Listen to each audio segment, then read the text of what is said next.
And welcome back. Today we'll focus on upgrading the BIOS on this motherboard. But before we head to that, just want to point out a couple things. I went ahead and pressed on these two buttons. Yes, those are buttons. Unfortunately, the page don't have any color to it. It would be nice if the new update will add some colors to it. It would just spice it up a little bit. But if you hover over these buttons here, they'll get highlighted. This one does not have the same effect because apparently there's nothing programmed in this profile. But what this does is that it edges up a little bit the power into the CPU and memory, hence boosting their speed. So right now the voltage is a little bit higher, and I believe as well as the memory, hence the change in the clock speed. The same thing goes for the temperature. The temperature in the CPU has been maintained a little bit higher than prior making this change. Motherboard is hovering about the same. The temperature in the room has not changed. Is exactly the same. The conditions on the case physically is the same. The door is open and the fans are running at the same RPM as yesterday, with the difference of course that the CPU heatsink fan I believe is still running at, let me see what is that, at full speed. Yeah, 21 RPM, 2100 RPMs roughly. Let's see, and of course this is the, according to the box, this is the max speed for that particular fan. Now you can actually set it to a smart mode, but smart mode, it correlates a little bit more to energy efficiency, which then it will wait until the CPU reaches a threshold in temperature, which is not the idle temperature of course, and then the fan will slowly speed up, kind of sort of like catching up to the temperature a bit. I'm not saying it's running behind, but nonetheless it waits until the CPU reaches a specific temperature, and then the fan speeds up to maintain the temperature before it gets too high. So to me it's like putting out fires. So I'll rather have it not on smart mode, and just simply stay at the higher RPM, and just keep everything chill. Now I will have to see how the case fans reacts to a much higher temperature. We don't have any report coming from the fans themselves, but this is pretty much what the temperature of the case is. Let's see if that's, yeah, more or less that's what is more or less what it's reporting. In between 30 and 40 Celsius, but it's not reporting RPMs because remember that's only a 3-prong plug that those fans have. Remember this case is a $40 case, So it does not have RGB fans or fans that will report RPMs back to the case, or back to the motherboard. So I will have to see how it react. Now, the expected behavior is that as the temperature rises, and this, by the way, is the report on the port, the fan ports that are located throughout the motherboard. So the expected behavior is that if the temperature rises, like I guess indicated by this dot here, then the voltage on those ports will go up. We're not going to see what kind of RPMs are reported by the fans, but nonetheless the fans will react to the voltage increase, hence increasing its RPMs. As we indicated with the test yesterday, I indicated to go full speed. Of course the fans didn't go out flying off the case or smoking because it couldn't sustain the RPMs. You can hear the fans going up in RPMs because obviously you can hear the air going through the blades being sped up and causing a small amount of noise, but it was rarely anything to take notice of. Even though I have 3 fans plus the CPU fan, it was still very quiet at full speed. And as it is, the CPU fan is at full speed, can barely hear it, and the fan in the case, those fans are at an average speed, I will say. They're not full blast, and again, cannot hear those fans at all. So another thing that I want to point out, let's go ahead and exit out of that. So yeah, so not smart mode for my liking, and of course that affects energy efficiency. If you of course are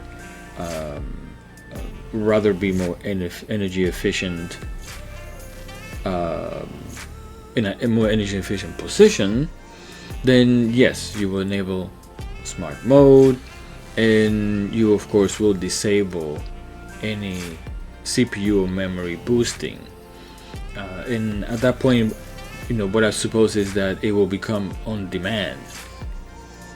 So when the load gets higher, then the CPU and memory will ramp up. They will obviously generate more heat because they have more voltage going into it. Then the CPU fan and the case fans will ramp up as well to keep up with the heat demand. Let's go ahead and look at our website here. Let me see if this is the one. Yes. So this here gives us an idea of what temperature ranges you might expect. So in idle, like we have seen, between 30 and 50 Celsius. We're definitely in idle mode, and we are keeping way below the threshold, or at least the maximum threshold, but within the idle expected temperature. Normal workload, which I suppose it would be like when we install Windows or whatever operating system of your liking.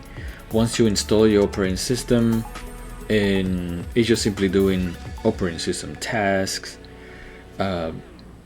then that will be the expected temperature, between 40 and 65. So we'll see how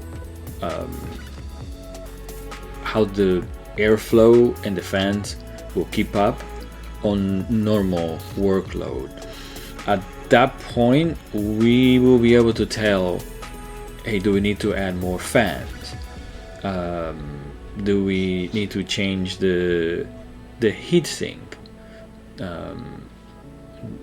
And the reason this is the point that you will be able to tell is because, say for example, if a normal workload, you are going above or very close to the max expected temperature, then there is a chance that when you actually put it to low, you might probably exceed your temperature range comfortness for your CPU and your motherboard. So once we establish another baseline for your normal workload temperature, then we'll be able to tell. Now, by just looking at what we have so far, I probably would add a third fan on the front, because right now the case came only with 2 and 1 in the back. And the reason why I will add a third fan on the top is so that way there's air flowing above the heatsink and the power distribution section of the CPU, and I guess as well as the memory. That way there will be some airflow across there, some active airflow being pushed. Right now, the fan on the heatsink is sucking air towards the back, so it's creating a passive airflow in front of it, which goes across the memory cards, but there's not much going across the temperature. Across the top of the CPU, where you have your voltage regulators and filters and stuff like that, and those things do generate some heat. Of course, there is a passive current going across it because the fan on the rear of the case is pulling air out. So there is some passive airflow current, but I rather have a fan that is pushing air as well across the top of the CPU. But we'll determine that at a normal workload baseline. Once we establish that, then we'll have a better understanding on how the machine will feel under load, and obviously the installation of the operating system and all that will be on our next video. For this video, we just concentrate on updating the BIOS to make sure we have a good baseline as far as the BIOS versioning is concerned. Let's see what else we have here. Yes, our CPU, let me just change the page. Okay. Our CPU expected performance, obviously, it's 10 core. And let me go ahead and change to CPU. Okay, yeah. So obviously it's a 10 core, 6 performance and 4 efficiency, 16 threads. It looks like we can push the CPU a bit more, because if we go back over here, right now we are at 4.6, but with a little bit of push and a little bit of change on power configuration, etc., we can actually go close to 5. So that's not bad. This CPU, of course, it is unlocked, and it is capable of being boosted. So that goes well for any future plans. Then of course we have some base values here. 20 megs of cache memory, which is also shared with the internal 4K video support. Okay, let's see what else we have.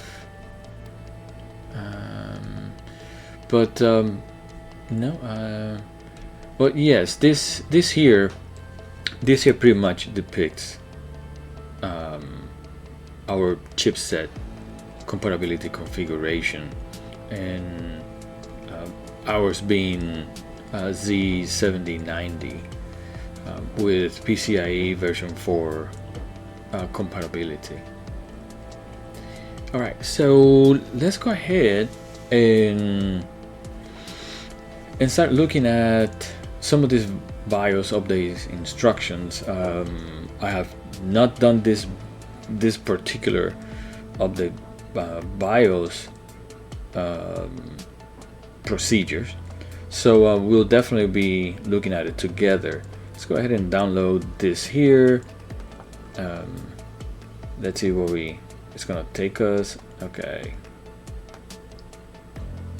and it obviously is good to have it on a written format, but we'll go ahead and also watch the video and go through the motions. A lot of times these written instructions, standard operating procedures, SOPs, they're sometimes written way before your version that you're grabbing at in the future. So there might be some things that are different. The screens might not look different. Some things might be under a different sub menu. So there's some of the stuff that you have to be mindful of, and this is where the video will come in. And it looks like they actually have a link to a video that I presume is created by MSI, but if not, of course, going out there into the interwebs and finding videos that precisely matches what your situation is. Sometimes that will give you the do's and don'ts. So something to look at while you're examining the manufacturer's documentation and all that. A lot of times they're not perfect, so it's best to also compare what else other people have done out there that might be a little bit more accurate or more up to date. There's always those gotchas that might not be included in the manufacturer's documentation, because obviously they have been produced way before your particular model. Okay, so let's I'm gonna scroll back up and we'll go ahead and jump onto the video link that the manufacturer has and see where it takes us. Let's see.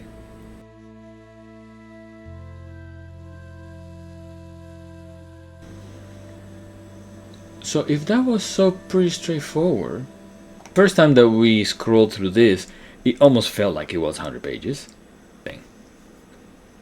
Okay, perfect. Let's go ahead into our MSI website. And you know what? Let's go ahead and refresh this. I mean, you just never know. We might be one of the lucky ones that looks at the information a day earlier, does not refresh the page, then ends up downloading a 1 day old update. I mean, you just never know. Okay, so here we have the download button, and it's already done. Let's go ahead and jump onto our machine. Let me extract this USB,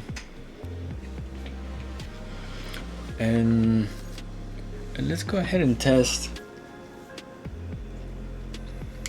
the theory to see if we need to plug it into a specific port. I'm gonna go ahead and plug it into the top, which is, wow, that is hard. That was rough trying to get a USB in there. So let's go ahead and click that. The system will reboot into flash mode just like the instruction says. I'm gonna say yes, please. I have it clicking down, clicking up.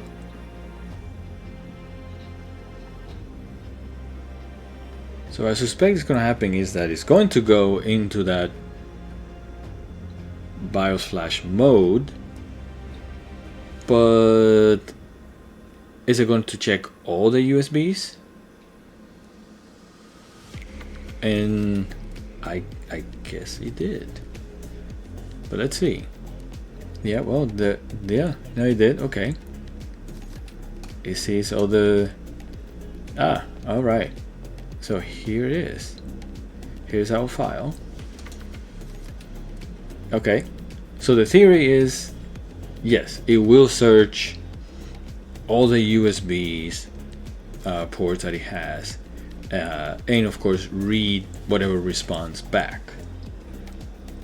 So we're gonna go ahead and select this here, but before we do that, let's see what else it does. A report current, okay, is this one. So we're just a few months off, but you know, not a great deal, but you never know what else differences it may actually have between one or the other. And we can actually go back to the page and see what the updates were between these two BIOS versions. Doesn't look like it gives me an opportunity to save this BIOS version in the event of a catastrophic installation, but crossing fingers, yeah, it's gonna be cool. Remember, technology is cool, and it's always never fails. I hope I didn't jinx that. Okay, so let's go ahead and see what happens. Just like in the video, is executing our BIOS update.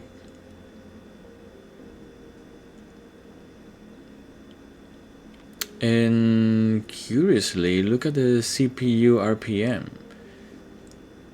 In our BIOS, it said it was at full blast, and now is quarter of that. Very interesting. Who's lying here? Well, let's see. Let's see if perhaps maybe that's one of the changes. Shut down, and now it's coming back up. And since we don't have an operating system, we will be going back into BIOS if it doesn't do it on its own. Okay, it did it on its own. Looky. it gave us a choice, but then it went away. And another thing that it did, it reset the BIOS to a default state, which is not boosted, and hence the speeds, frequencies, as well as the voltage. Temperature went from 35 to 32.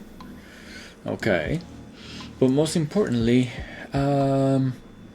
let's see, did our BIOS update actually did work?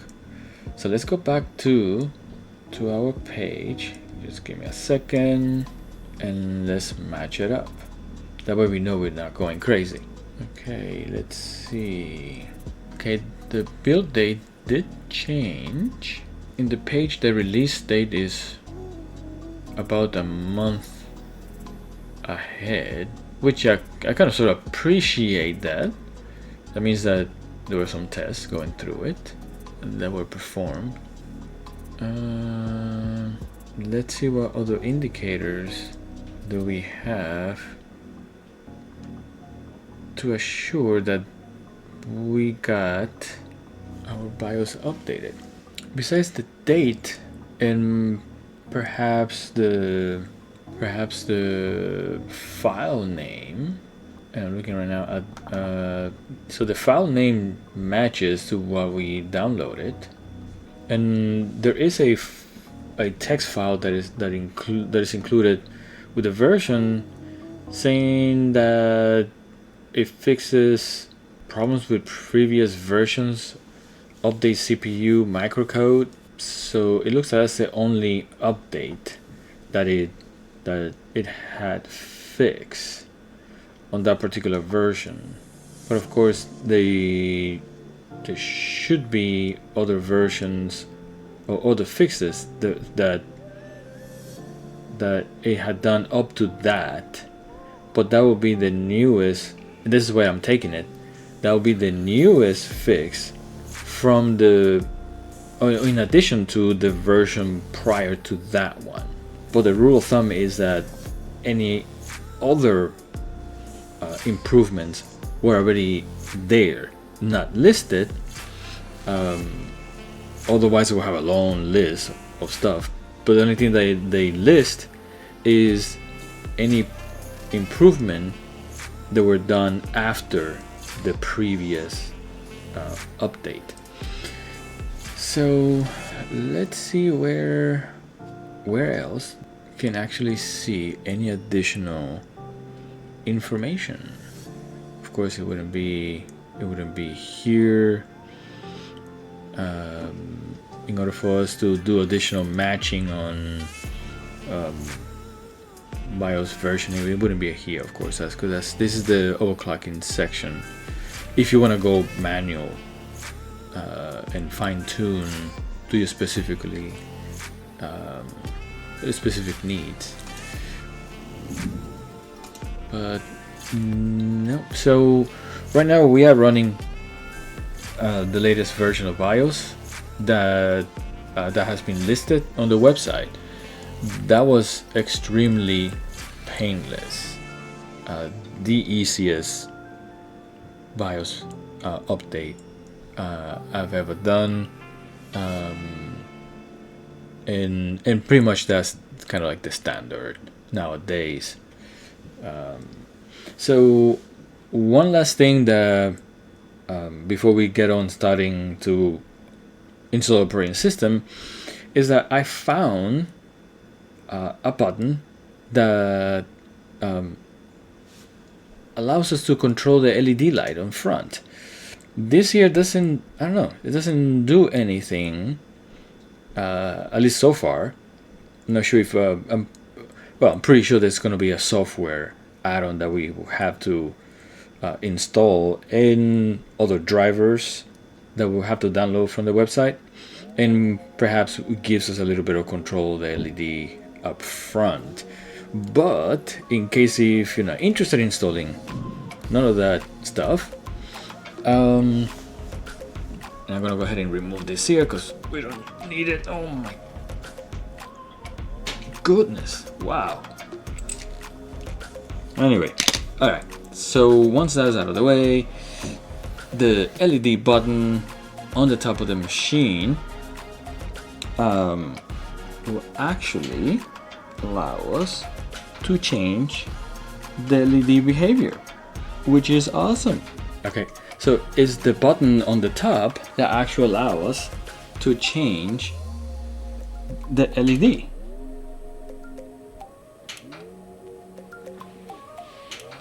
As you can see, in my opinion, there's no need to have a light inside the machine that you will never appreciate. Not just the notion that it is there does anything really for you, except that you spend the extra money for those components. But we'll see how our next video is going to turn out, which is the main event, obviously, or one of the main events, which is installing the operating system. See how the machine handles it, and then we'll ramp it up from there. So until then, we'll see you in the next video. Thank you for watching.